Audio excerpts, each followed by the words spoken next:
Friends House lọ́kùnrin ọ̀dà yẹ́lò tó bá wá jẹ́ pé NEPA ni ẹ̀yin gbà wọlé tí ẹ bá ti kọjá géètì nursery and primary school Òkè Ògùn ní ìlú Ọ̀wọ̀ ọ́fíìsì wa tó wà ní ìlú Ìkàrẹ́ wà ní DSCV Go CV office Ephraim's Plaza Jubilee Road ní Ìfẹ̀gbẹ́kẹ̀gbẹ́ Polaris Bank ní ìlú Ìkàrẹ́ Àkókò ẹ̀rọ ìbánisọ̀rọ̀ tó wọlé iṣẹ́ wa tààràtà ní 081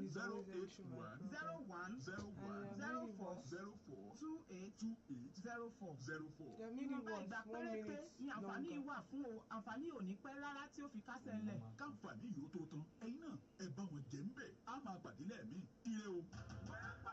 Signal Star Nigeria Limited tún dé bó ṣe dé ẹgbẹ́ Lumos Prime Solar rẹpẹtẹ ní ẹ̀dínwó ńlá ni Lumos Prime Solar yìí bá dé ó lè gbé tẹlifíṣàn bẹ̀rẹ̀ látòrí 50 inches sísàlẹ̀ gbé dìkódà ṣáàjì láptọ̀pù ṣáàjì bọ́ọ̀lù tuntun tó wọlé lókoṣù bẹ́ẹ̀ bára kan ẹ ó láǹfààní láti gba solar panel kan tàbí tẹlifíṣàn kan sí lọ́fẹ̀ẹ́ tẹ́ ẹ bá sì fẹ́ gba méjèèjì sí lọ́fẹ̀ẹ́ náà kò gbé wọlé 200,000 naira ó lé díẹ̀ sókè ní Signal Star Nigeria Limited ń tẹyọ kan ẹ̀dínwó eléyìí ká sí ara yàtọ̀ kò tán síbẹ̀ o Signal Star Nigeria Limited tó fún àwọn sólà ńláńlá ní ìwọ̀lú eléyìí lè gbé èyíkéyìí tẹlifíṣàn ọ̀pìn machine deep freezer solar iron fridge àti bẹ́ẹ̀ bẹ́ẹ̀ lọ ẹ yọjú sí èyíkéyìí iléeṣẹ́ Signal Star Nigeria Limited tó bá súnmọ́ yín jùlọ wọ́n wà ní Signal Star office GoTV Yellow Building lẹ́gbẹ̀ẹ́ UBA Bank Ajílọ́sùn Àdó Èkìtì number 123 Signal Star House GoTV Yellow Building Ọba Òṣùpá Road Old Hospital Road Àkúrẹ́ àti adjacent Baba Ajásin House Òkè Ògùn Ọ̀wọ̀ tó fi mọ́ Ephraim Plaza lẹ́gbẹ̀ẹ́ Polaris Bank Ìkàrí Àkókò fọ́làyé ẹ pè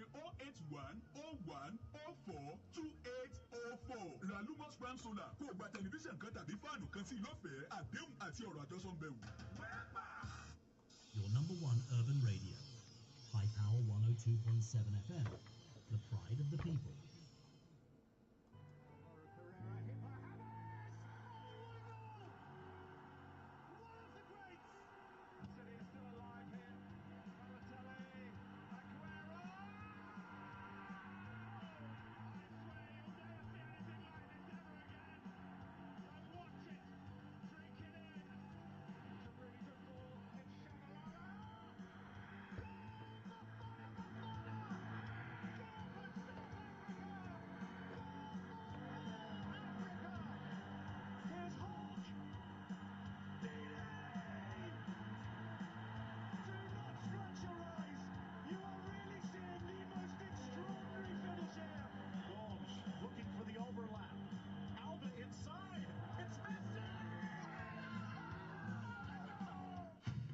Yes, it's a beautiful morning to you listeners out there. And of course, as you're all aware, that the program you're onto is Sports Diaries, coming to you from iPower 102.7 FM. And it is no other but your delectable sports program. And this morning, of course, I will be taking you on an eventful ride through the world of sports, ranging from the latest sports update, expert analyses, and exciting highlights in the sporting arena. So let's get ready and let's kick this off and get ready to get the sports party started.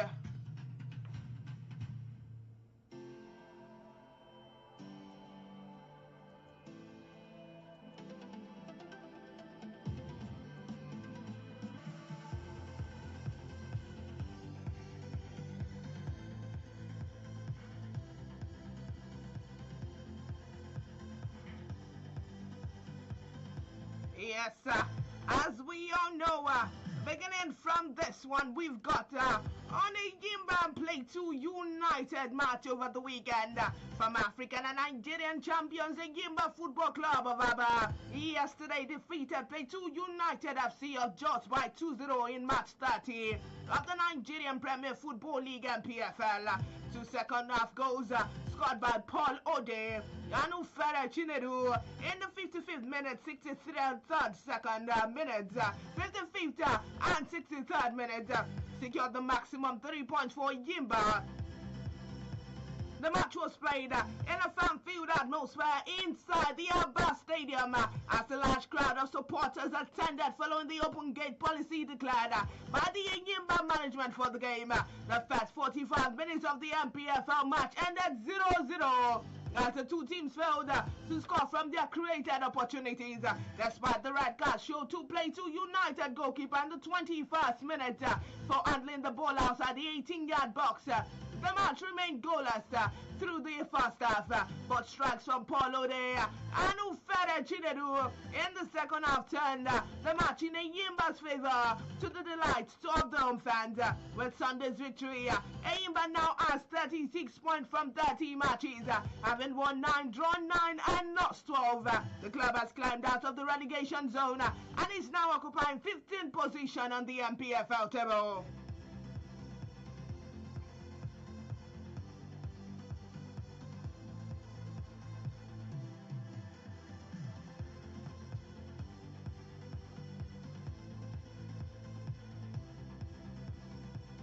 Yes, moving on away from the MPFL and moving to Turkey, where we've got the son Osimhen and Onuachu. Super Eagles forward Victor Osimhen and Paul Onuachu have maintained their impressive performance for Galatasaray and Trabzonspor respectively on Saturday, netting crucial goals for their club sides and entering the record book.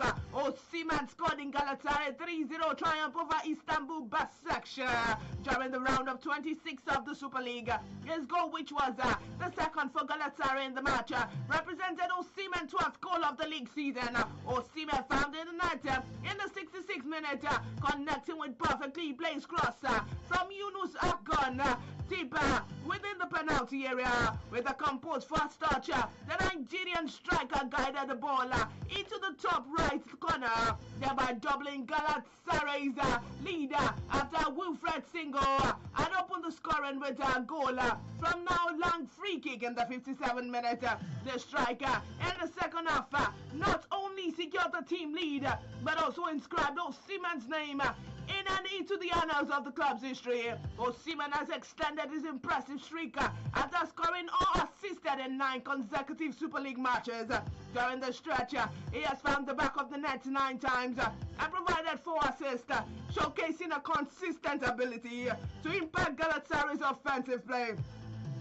As reported by Newsman, the streak is the longest recorded by the Galatasaray player since the data collection began in 2014-2015 season. Galatasaray sealed the victory in the 84th minute when Renato Naga, who was brought on the second half substitute, converted a well-timed pass from Yunus Akgün and made the score 3-0. The win solidifies Galatasaray standing in the Super League, while also highlighting Osimhen's record-setting performance. His consistent scoring and playmaking abilities render him invaluable asset for the Istanbul-based club as they progress in the league campaign. In another match in Turkey, fellow Super Eagles striker Paul Onuachu continued his outstanding scoring streak as Trabzonspor triumphed over Kayka Rizspor 1-0 in the Turkish Super League, with the Nigerian striker scoring the decisive goal to further his remarkable run in front of the goal. The Nigerian international found the net 6 minutes into the halftime. Into the second half, finishing from a close range after a precise cutback by Alexander Zabkov. The goal took Onuachu tally to 23 goals and 2 assists in 26 performance appearances across all competitions this season, underlining his importance to the Turkish side and attacking success. With the striker, the 31-year-old extended the scoring streak to 8 consecutive league matches, having also found the net against Kazim Pasa SK, Atalaya Spor, Samsunspor, Fenerbahce SK, Gaziantep SK, Fatih Karagümrük SK, and Kayserispor. The feat makes him the first player to score in 8 or more consecutive league games for Trabzonspor since Burak Yilmaz in 2011. Onuachu is also closing in on another milestone as he could become the foreign player with the most goals in the single Super League season for Trabzonspor. The current benchmark is held by Georgian great Shota Alvarez, who scored 25 league goals in 1995-1996 season. Yes, moving on, well, we've got this on 2026 World Cup playoffs, and this is coming from FIFA on Nigeria versus DR Congo's game. FIFA found both Nigerian Football Federation, NFF, and Congolese Football Association Federation CFA guilty of separate infrastructures during the 2026 World Cup playoff match played in November 2025. According to recent reports, the World Football Governing Body noted that Nigeria was penalized for breach relating to order and security at matches. This specifically involves the throwing of objects by spectators. The NFF has now been fined 8,000 Swiss francs by FIFA. On their part, FIFA handed the DR Congo Federation a heavier sanction, and after their fans used laser pointers and similar electronic device during the match, they had contravened Article 17.2.d of FIFA's disciplinary code, and they have been handed 5,000 Swiss francs fine.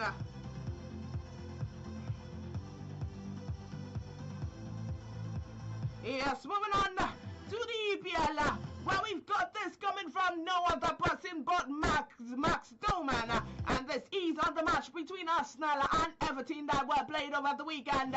Arsenal attacking midfielder Max Doman on Saturday night made history following Arsenal's Premier League 2-0 win against Everton. Recall that Arsenal defeated Everton at the Emirates Stadium thanks to 2 second-half goals from Victor Gyökeres and Doman. However, according to recent reports, at 16 years and 73 days, Doman has now become the youngest scorer in Premier League history. Doman joined Arsenal youth team in 2015 from Billericay Town, and he currently represents England under 19 national team.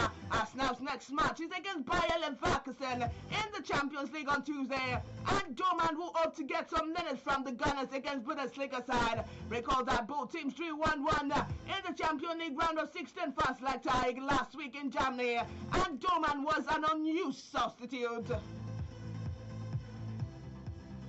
Yeah, still talking EPL, where we've got this coming from West Brown, and this is still talking EPL matches that were played over the weekend.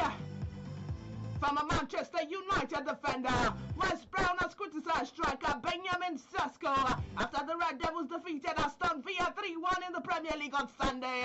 Despite Sesko finding the net in the match at Old Trafford, Brown feels the 22-year-old Slovenian should have capitalised on additional opportunities after being introduced as a substitute in the second half. Sesko came on from Brian Mbemo in the 77th minute, contributing to the team scoring alongside goals from Casemiro and Matthews Cunha, and in Manchester United all 3 points. In his post-match comment on MUTV, Brown stated, and I quote, "Great goal and fantastic from Bruno Fernandes. The vision and pace of the ball is brilliant. That man Sesko got his goal. Also, I think he should have done better. He had another couple of great chances to score, and that was coming from no other person but from a Manchester United defender, West Brown."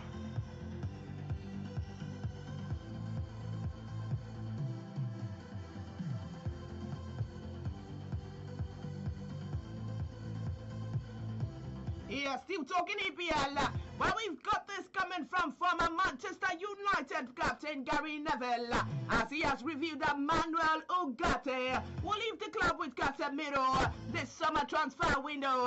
The Englishman spoke after Manchester United 3-1 win over Aston Villa in the Premier League yesterday. He said, and I quote, "Casemiro is leaving, and I think Ugarte will leave too.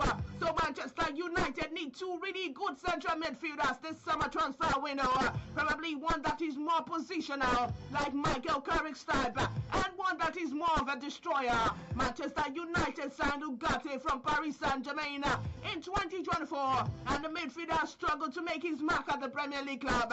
Under Manchester United caretaker manager Michael Carrick, Ugarte has failed to secure a single start for the Red Devils. Yes, moving on, well, I've got this on the championships, and this is coming from no other person nothing but Semi Ajayi.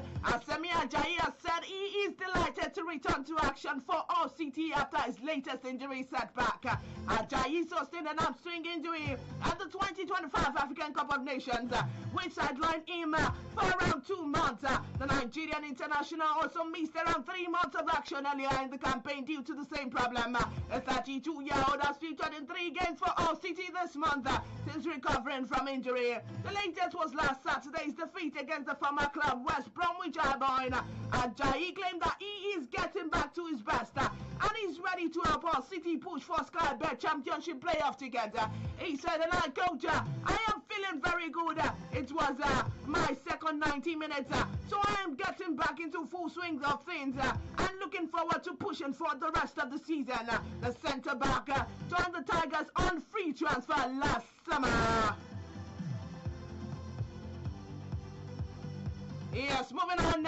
Still talking soccer, of course. Moving on to the UCL, where I've got these on Arsenal. Arsenal have been overtaken as the favourite club to win the UEFA Champions League this season, according to recent reports. Bayern Munich and now the favourites following Arsenal's latest result, a 1-1 draw with Bayer Leverkusen in the round of 16 of the competition. The Gunners were initially viewed as front-runners to clinch a title prior to their encounter with Bayer Leverkusen in Germany. This few points shifted after Arsenal managed a 1-1 draw in that match, leading to Bayern Munich taking the lead in rankings of favourites to secure the tournament victory. The Bavarian team is now perceived as the primary candidate to become European champions by the season conclusion. This change is primarily linked to Bayern Munich's impressive display during the knockout phase, where they have shown particularly strong performance. Despite this alteration in perception, Arsenal remain confident in its capability to win the tournament. The team is assured of its skills and fans will anticipate a better showing when they return to play in the upcoming match. Arsenal continue to be among the favourites to win the Champions League and various other clubs' competition this season.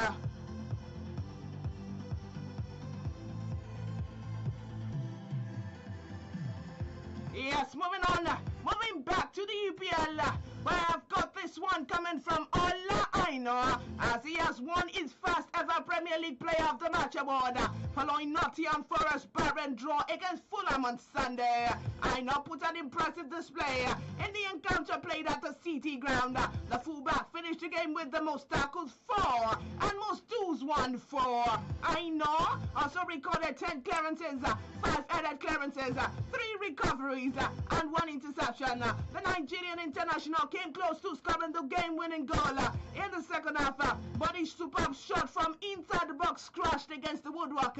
His compatriot Taiwo Awuni featured as a substitute for Forest in the game, and Fulham also paraded their Nigerian importer Alexi Wobi, Kevin Bassey, and Samuel Chukwueze.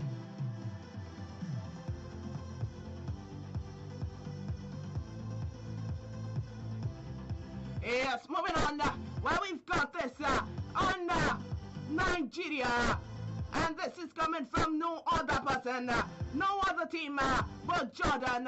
After days of uncertainty, the planned 4 teams friendly tournament involving the Super Eagles, Jordan, Iran and Costa Rica has been moved to Turkey after the ongoing tension in the Middle East caused by conflicts involving Iran. The United States and Israel forced organizers to move it away from the initial venue in Amman, the Jordan capital. The Jordan Football Association confirmed that the tournament will still go ahead, but in Antalya, Turkey, noting that Iran, whose participation was also in doubt, will take part in the competition.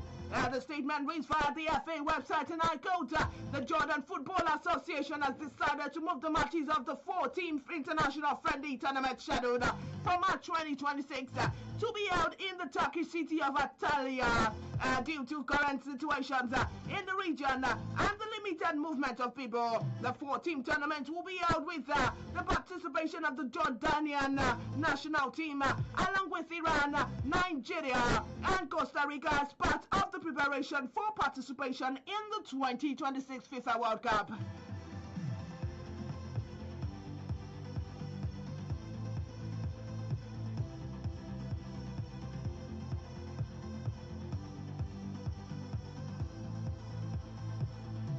Yes, moving on, where we've got this on Rafinha. This is coming from Rafinha and Barcelona and Sevilla's match. Rafinha bagged the hat-trick as Barcelona thrashed Sevilla 5-2 to restore their 4-point lead at the top of the La Liga yesterday. Atletico Madrid caught the gap by beating Elche on Saturday. The Spanish champions responded by romping to a comfortable victory. Dani Olmo and João Cancelo also struck for Hansi Flick's side. Was Newcastle on the Champions League on Wednesday. Fans streamed to the stadium to vote for the club presidential election with either Joan Laporta or Victor Font to be announced in the new chief later on Sunday night.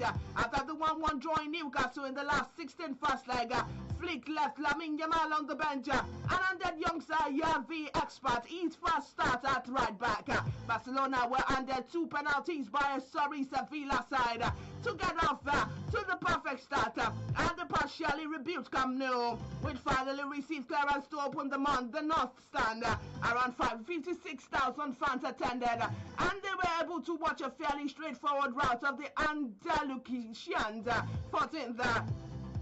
Jibril slow clumsily climbing, rampaging back a fullback Cancelo in the box, and Rafinha dinged Omar from the spot to open the scoring in the 9th minute. The Brazilian winger was afforded another penalty to put back 2 goals up when Jose Angel Camona lying on the floor. Andrew Cancelo tried, as Cancelo tried to dribble around him, this time Rafinha fired it low to the left, and although Odysseus Vlachodimos went the right way, he could not keep it out. The host netted a third in the 38th minute when Mark Benay deflected cross from the left found Olmo, who produced a clinical finish. Sevilla pulled one back before the break when Inioluwa Sanchez got behind Cancelo and crossed from Oso to score unmatched at the back point. Rafinha completed his hat-trick early in the second half with a heavy deflected shot as Barca strode into the spring sunshine. Cancelo also capped an impressive attacking display with a goal of his own, driving into the box and finishing to Vlachodimos' leg.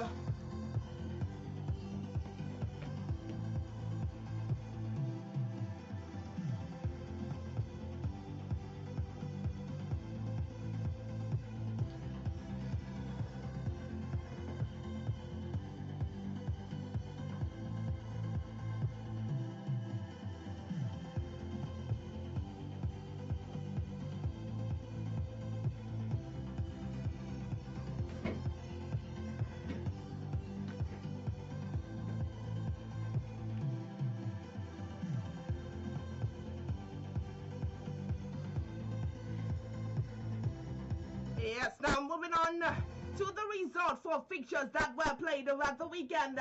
Starting from fixtures that were played on Saturday, the 14th of March.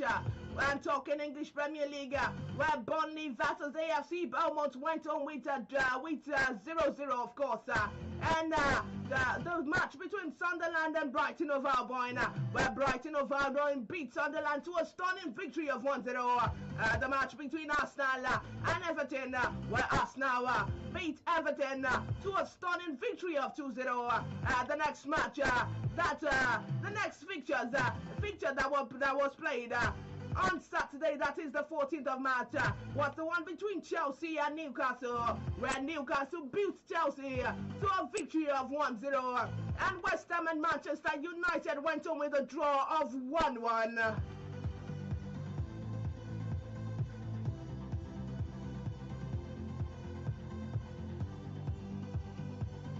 Yeah, still talking matches that were played over the weekend. Talking English Premier League, where we've got Crystal Palace and Leeds United as they both went home with 0-0. Manchester United beat Aston Villa to a stunning victory of 3-1. Nottingham Forest and Fulham both went home with a 0-0. And finally, still talking matches that were played over the weekend, and talking ones that were played on this is 16th of March.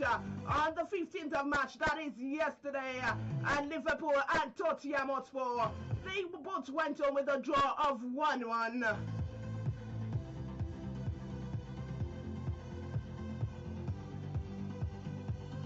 Yes, moving on to matches that will be played today. Where we've got this coming from the English Premier League, where Brentford versus Wolverhampton Wanderers will kick off by 9 p.m. And talking English Champions League, where Portsmouth versus Derby County will kick off by the same time, 9 p.m.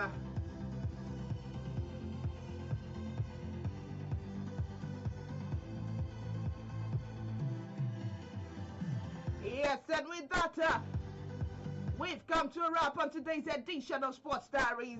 Many thanks to those who make today's program possible. Many thanks to those who are here with me in the studios this morning. Many thanks to you listeners out there who tune in and consistently tune in to listen to Sports Diaries on iPower 102.7 FM. Until next time, I remain your favorite sports diva. Keep loving the game and stay sporting. God bless you.